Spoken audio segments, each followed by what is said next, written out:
जी, तो अस्सलाम वालेकुम स्टूडेंट्स। फर्दर हम मियोसिस को डिस्कस कर रहे थे। आज हम फर्दर मियोसिस को डिस्कस करेंगे।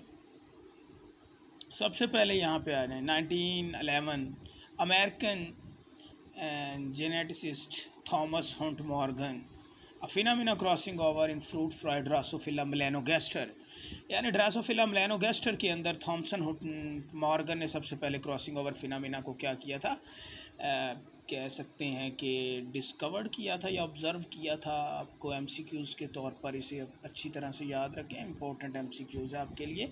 तो आइए मेटाफेज़ की तरफ चलते हैं। अब मेटाफेज़ आपने माइटोसिस का भी देखा हुआ है और साथ साथ आपने उसका भी देखना है। अब हमने मियोसिस का, इसमें जो पेयर ऑफ होमोलोगस क्रोमोसोम है वो अलाइन हो जाते हैं, यानी होमोलोगस के जो पेयर है वो क्या हो जाता है, अलाइन हो जाता है। किस तरह से जी, आइए हम आपको दिखाते हैं कि होमोलोगस के पेयर जो हैं वो इक्वेटर लाइन के अंदर क्या हो जाते हैं, अरेंज हो जाते हैं। कुछ इस तरह से होता है, कुछ ये वाला सीन चलता है बच्चों।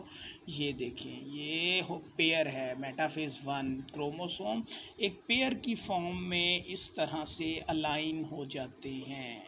ठीक है, तो ये होता है बच्चों मेटाफेज़ जो होता है मेटाफेज़ 1 मियोसिस के अंदर। अब हम आते हैं एनाफेज़ के अंदर।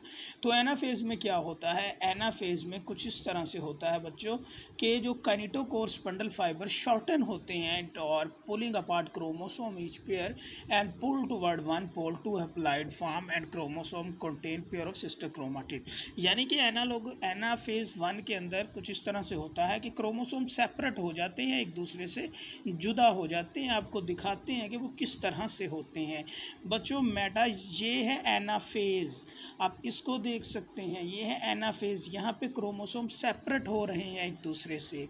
आप देख लें, ये देखिए जो फाइबर हैं वो शॉर्टन होते हैं, पुलिंग फोर्स लगती है, क्रोमोसोम पुल्ड कर जाते हैं अपोजिट पोल की तरफ।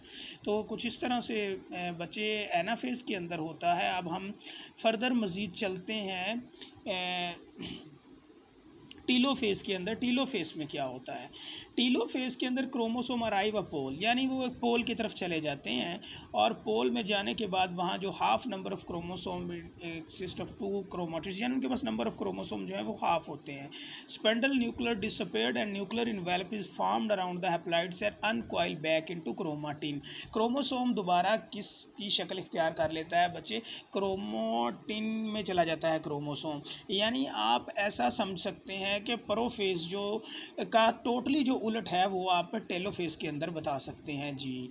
तो आइए हम आपको टेलोफेज़ की डायग्राम से भी जो है ना थोड़ा सा गाइड कर देते हैं बच्चे। ये देखें, ये आप टेलोफेज़ की डायग्राम को बड़ी अच्छी तरह से देख सकते हैं। ये देखें टेलोफेज़ में, और देखें ये दोबारा, ये देखें आपके जो है क्रोमोसोम क्रोमाटिन में जाएंगे और आप न्यूक्लियर इन्वेलप आ चुका है। ठीक है जी, तो इस तरह से फिर जो हैप्लॉइड नंबर ऑफ़ क्रोमोसोम रखेंगे आपके जो क्रोमोसोम्स होंगे। ठीक है जी, तो अब नेक्स्ट हम फर्दर जो है वो आगे देखते हैं थोड़ा सा जो है नीचे साइटोकाइनेसिस को, जो आपको मैंने माइटोसिस के अंदर बताया हुआ, लेकिन यहाँ फिर आपके लिए एक दफ़ा डिस्कस कर लेते हैं। तो बच्चे ये देखिए, साइटोकाइनेसिस जो होता है ये पिंचिंग ऑफ मेम्ब्रेन होती है, हम पीछे पढ़ चुके हैं सवाल। अगर आप को यहाँ से समझ नहीं आ रही है तो आप पिछली वीडियो उठाकर देख सकते हैं, उसमें हमने जो पहली वीडियो है हमारी उसके अंदर जो है वो आप देख सकते हैं। तो वो सारा आपको साइटोकाइनेसिस जो है वो क्लियर हो जाएगा इंशाल्लाह उसके अंदर, यानी कि जो मेम्ब्रेन किस तरह से पिंच होती है और साइटोप्लाज्म जो है वो किस तरह से दो हिस्सों में तकसीम हो जाता है। तो अभी आपको साथ सिंपली जो है वो डिस्कस करेंगे डिफरेंस बिटवीन जो है इसका जो है प्रोफेस दिखाएंगे आपको मज़ीद। आपको थोड़ी सी डायग्राम में जो पीछे पढ़ाया है वो सारा आपको डायग्राम के अंदर दोबारा बता देते हैं।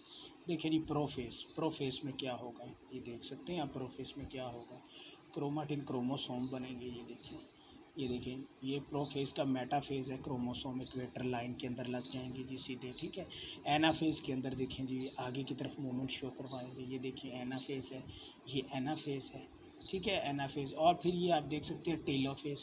टेलोफेस में किस तरह से जो है वो फिर ऑपोजिट पोल की तरफ पहुंच गए और फिर उनके गिर्द न्यूक्लियर इन्वेलप आ गया है और न्यूक्लियोलस भी जो है वो आ गया। आप सारे फिनोमेना को इसके अंदर डिस्कस देख सकते हैं, बड़ी आसानी से आपको यहाँ पे समझ आ जाएगी। देखिए आप डायग्राम को गौर से देखें, फिर एक दफ़ा आपको दिखा देते हैं। ये देखिए प्रोफेस, प्रोफेस में कुछ इस तरह होता है, ये प्रोफेस है, ये मेटाफेस 2 है, और आगे अगर हम बात करें ये एनाफेस है, और फिर ये 60 टीलोफेस आ जाते हैं। ठीक है, तो ये डायग्राम की मदद से आपको सिंपल करके जो है वो बता दिया गया है कि ठीक है जी। तो उसके बाद अब यहाँ पे एक चीज़ आपके साथ डिस्कस करनी है, डिसजंक्शन और नॉन डिसजंक्शन किसे कहते हैं। अभी हमने पढ़ा ना सेपरेशन ऑफ क्रोमोसोम एनाफेज के अंदर जो होती है, अगर तो ये सेपरेशन ऑफ क्रोमोसोम बच्चों नॉर्मल नहीं होती तो नॉन डिसजंक्शन, अगर ये नॉर्मल होती है तो इसे डिसजंक्शन बोलते हैं। अगर ये नॉर्मल नहीं है तो नॉन डिसजंक्शन है, और अगर नॉर्मल है तो इसे डिसजंक्शन बोलते हैं।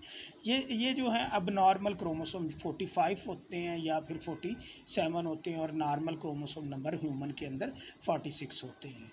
ठीक है जी, तो बस ये कुछ चीज़ें थी इसके अंदर। बाकी जो है इंशाल्लाह हम नेक्स्ट लेक्चर के अंदर बाकी चीज़ें डिस्कस करेंगे। हम डिफरेंस ऑफ माइटोसिस और मियोसिस नेक्स्ट लेक्चर के अंदर डिस्कस